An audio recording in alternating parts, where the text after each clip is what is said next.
Hey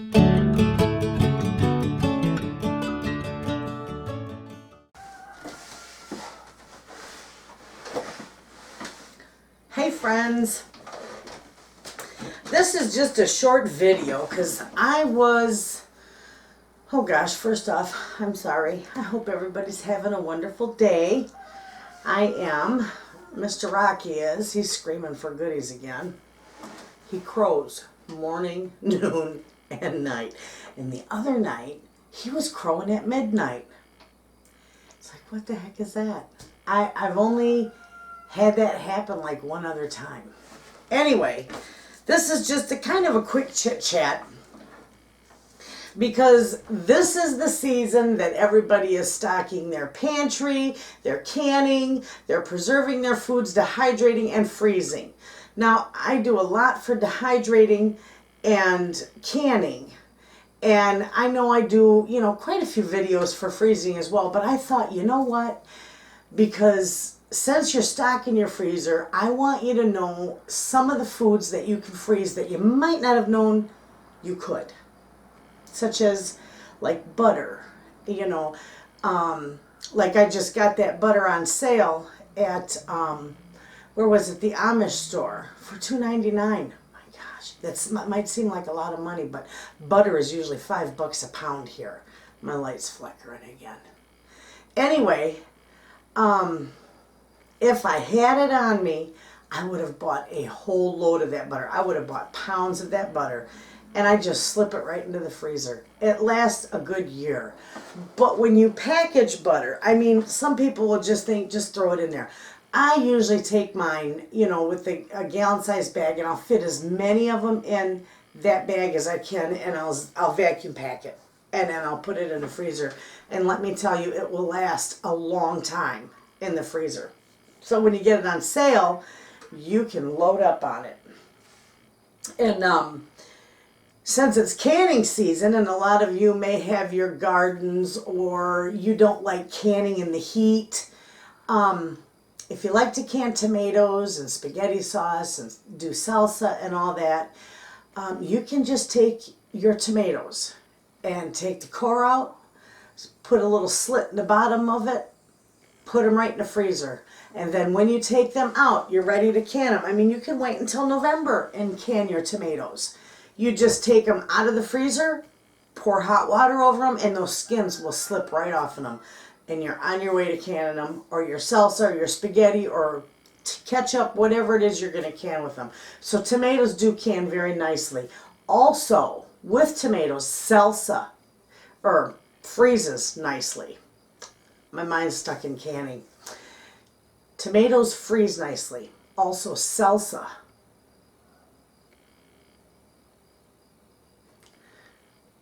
Tomatoes will freeze very nicely.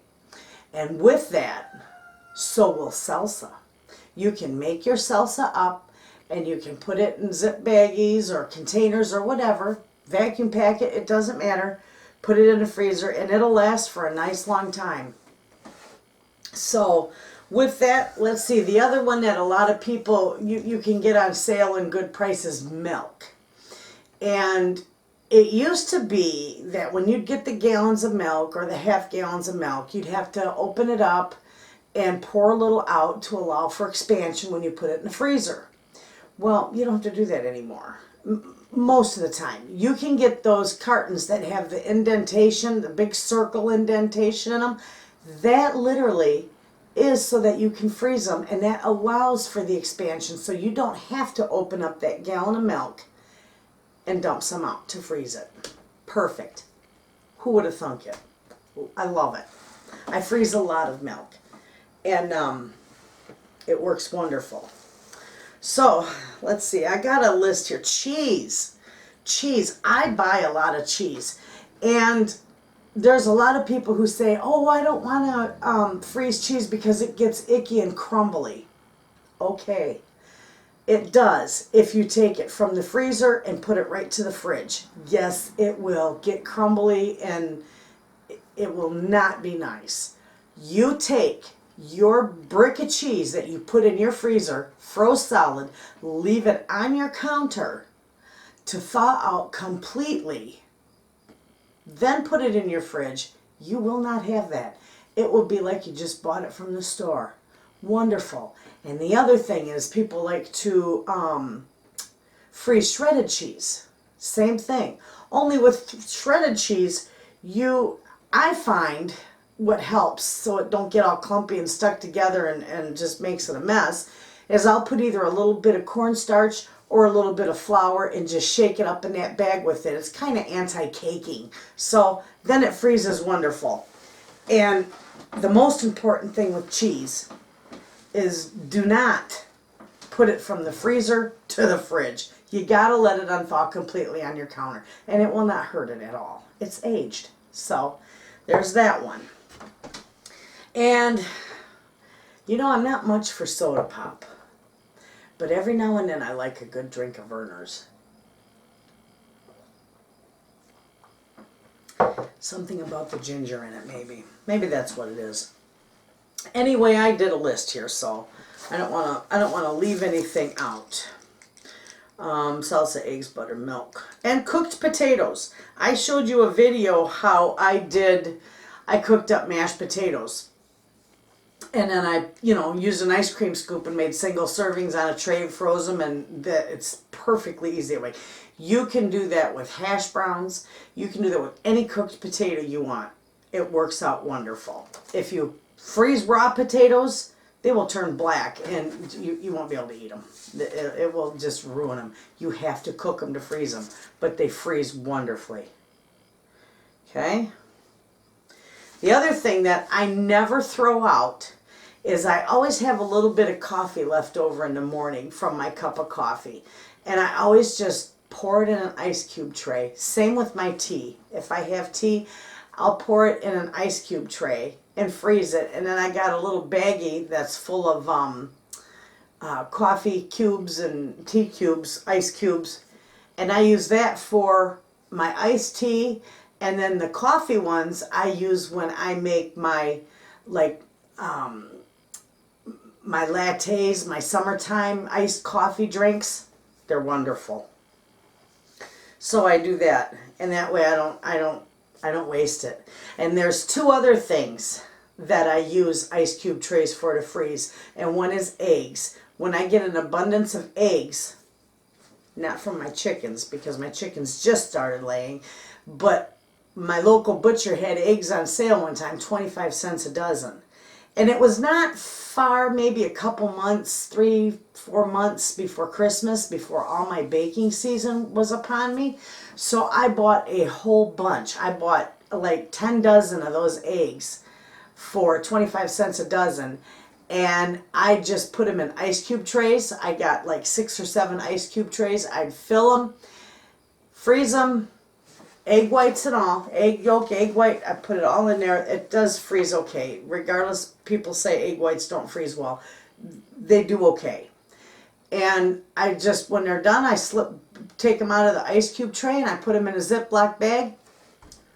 When my baking season was here, I had everything planned out what I was going to bake, so I'd take out that amount of eggs that I needed and I would just put them in the fridge. And it worked out fine. They would defrost in the refrigerator and I could use them the next morning, next day for baking. It works wonderful. My herbs.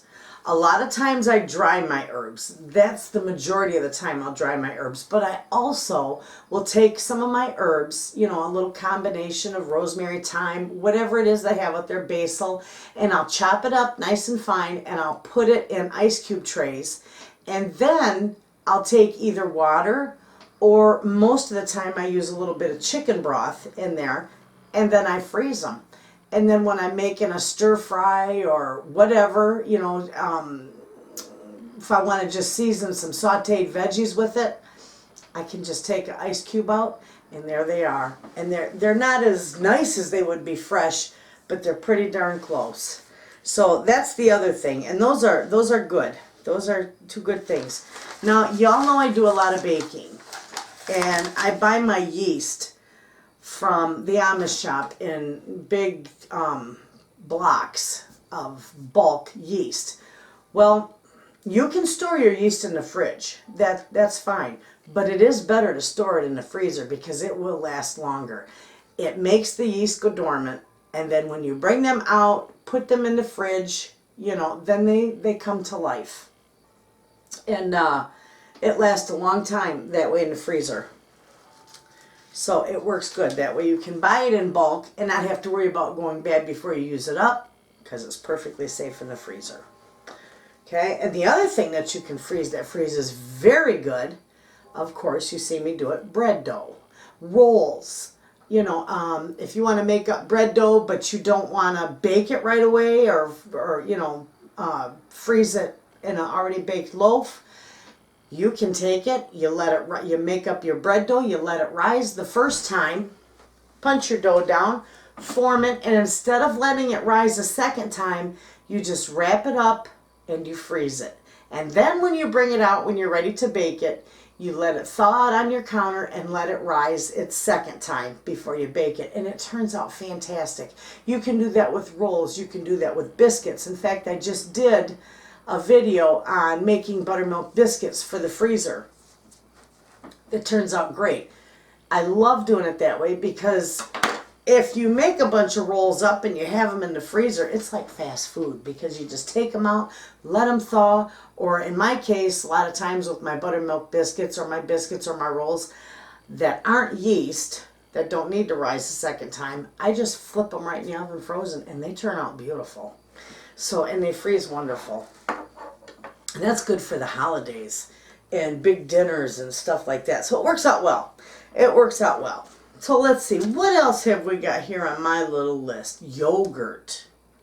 If you ever want to make yogurt, yogurt freezes well. You can, if you like making your own yogurt, I like to make my own yogurt. So I always, when I see like plain yogurt, Greek yogurt on sale, the little containers, I'll bring them home. I'll get them and I'll bring them home and I put them in the freezer until I'm ready to use them. And the night before I want to make yogurt, the day before, I just take them out, pop them in the fridge, and they're thawed out and ready to go the next day when I want to make yogurt. And they freeze very well. I think they'll freeze real good up to about 6 months in the freezer. And so will sour cream, as well as buttermilk. Buttermilk will freeze great too. So there's a couple of more things on my list. Some of this is prepared peanut butter. Well, I'm sure pretty much everybody knows you can freeze peanut butter and it freezes well. It's nuts, and nuts freeze very well. In fact, nuts, it's the best place to store them is in the freezer so they don't go rancid on you and they stay for a long time. And let's see, by the time I'm done, you're going to need to go buy a big deep freeze.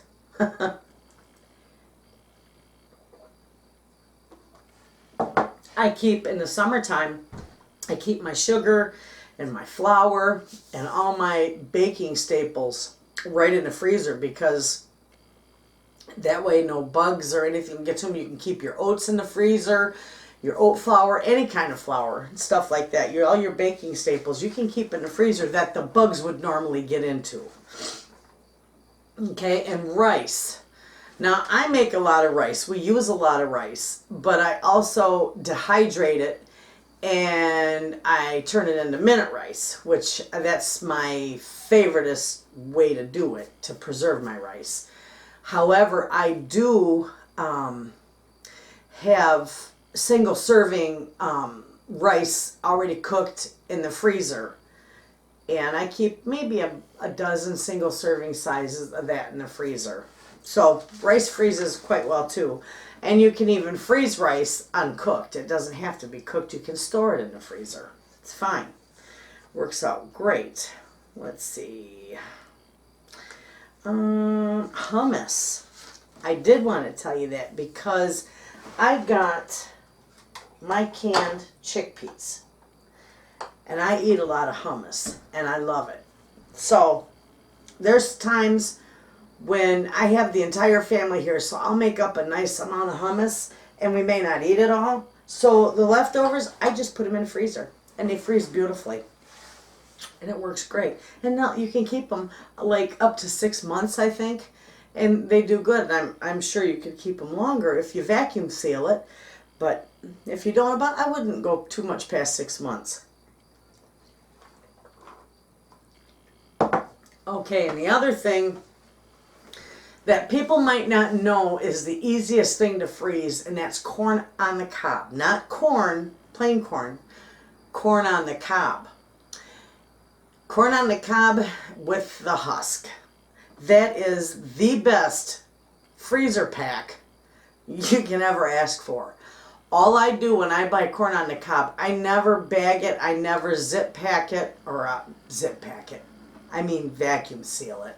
I never vacuum seal it. I just bring it home. I don't do anything with it except cut off the loose pieces of husk on it, and I cut some of the silk off in it, and I just lay it in my freezer. I make a spot in my freezer, and that's where it stays. Or you could put it in a paper bag if you want to keep it, but that's the perfect way to freeze corn, and it's the easiest way to freeze corn. So you can have corn on the cob in the middle of the winter, and it is wonderful. And let's see, what else have I got here?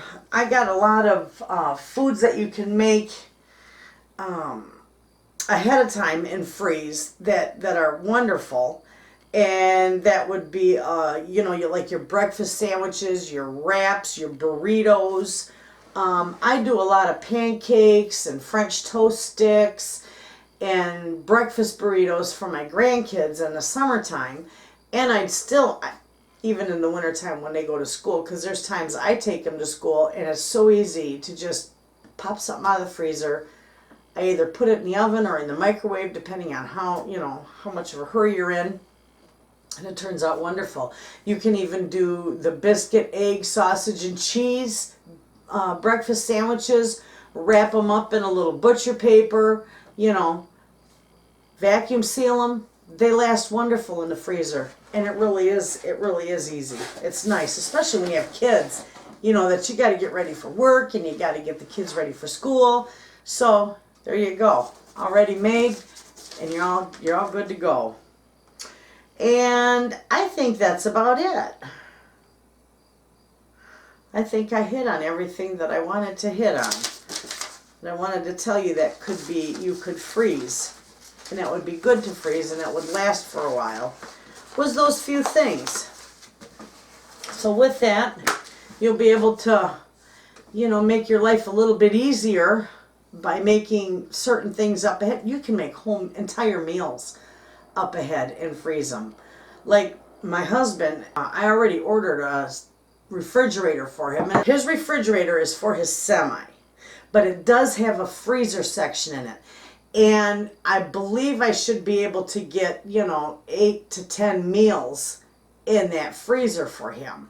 And it shouldn't be too hard. But when I do this, and I'll do videos on it, I make an entire meal. I might do meatloaf and mashed potatoes and corn. And, I'll just package that all together. I'll freeze it. It'll all be frozen. So all I have to do is put it in a vacuum seal bag, seal it up, and put it in his little freezer. And it's perfect. All he's got to do is open it up, put it on his plate, pop it in his microwave, and he's got a beautiful home-cooked meal. It's so much better and so much healthier than the truck stop meals. I'm not dissing truck stops, but it's so hard to stay healthy on the road. So anyway, that's what I do. I make up entire meals, and I save those for him. So it works out good. And it saves you a lot of money. It saves you a lot of money. The refrigerator probably cost about close to $130 we paid for it. It'll be here in 2 days. But when he goes, it's going to save even with that $130, that fridge is going to pay for itself within a few months. Because when he's out on the road and he stops at a restaurant, especially a truck stop, where our truckers, they're the captive audience there. It's not like they can go home and cook their meal, so they're stuck. He could pay anywhere upward from $15 to $20 for a meal, for a nice dinner. Easy. You include your drink and your coffee, and you know, you're up there. It's not cheap. So when you add that up, you know, a couple times a day, 3 times a day if you don't have anything in your truck, because you're going to want breakfast, you're going to want lunch, you're going to want dinner. You know, you still have to eat. That adds up horrifically. So with the price we paid for that refrigerator for the semi, we're going to save that in no time. So if there's any of you out there that drive semi too, keep an eye on my videos, because I'm going to have some, I'm going to be doing some videos on making full meals for the truck. And that's it with the freezing. I just wanted to let you know that. And also, I do want to tell you that, you know, if you can afford to get a vacuum sealer, I've seen them anywhere from $30 to $100 and some. But, you know, that $30 one can work just as good as that $100 one. I just did a review on, oh my goodness, I'm having a hot flash. I just did a review on a Sunglife, on a Sunglife vacuum sealer. I've got a big industrial size one that I paid just under $200 for. And it does just the same as that little, you know, $50, $40 Sunglife one. And if you watch that video, if you're interested in buying one, I'm not promoting them. They are not paying me for this. I'm just telling you because it is very inexpensive and they work very nice. If you are interested in buying one, look at my video, the review I did. I show you how it works, and I show you in the bottom, and in the comment section, there's a code you can use to get 20% discount on them. This is the time of the year. If you're going to do freezing, you don't want freezer burn, get yourself a vacuum sealer. They're fantastic. I'm telling you what, people, I gotta go. I'm just having hot flashes. It's not even hot outside, I don't think, but my house feels like it's 100 degrees.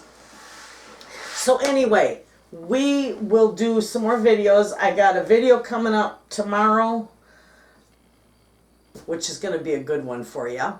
I've got it coming up tomorrow. It is, I did not fried green tomatoes, but I breaded green tomatoes to put in the freezer, and they're all ready so that when you take them out, you can just pop them frozen right from the freezer bag to the hot oil and have fried green tomatoes quick, fast, and in a hurry. So I did that, a little bit of prepping, freezer prepping.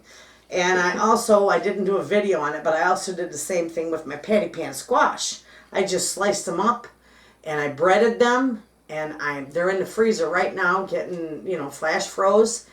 And then I'm going to put them in a Ziploc bags. So, and the tomatoes, the green tomatoes, that's the greatest thing to do. If you like fried green tomatoes and you grow tomatoes, that is the perfect thing to do with your leftover tomatoes when your garden's all done. Any tomatoes you have left that are green, it's perfect for. So, with all that being said, I'm going to get out of here because I got things to do. And I think I might take you down to the roadside stand. There's a little roadside market. Not really a market. It's a roadside stand, but they sell all kinds of fresh produce. And I want to see if they got some broccoli, because I didn't grow any broccoli. And y'all know I told you I cannot grow green peppers. And I need to see if I can't find some peppers or banana peppers, because I want to do stuffed peppers for the freezer. So, with that being said, I'll see you in a little bit, because we're going to hit that stand. Y'all have a good day.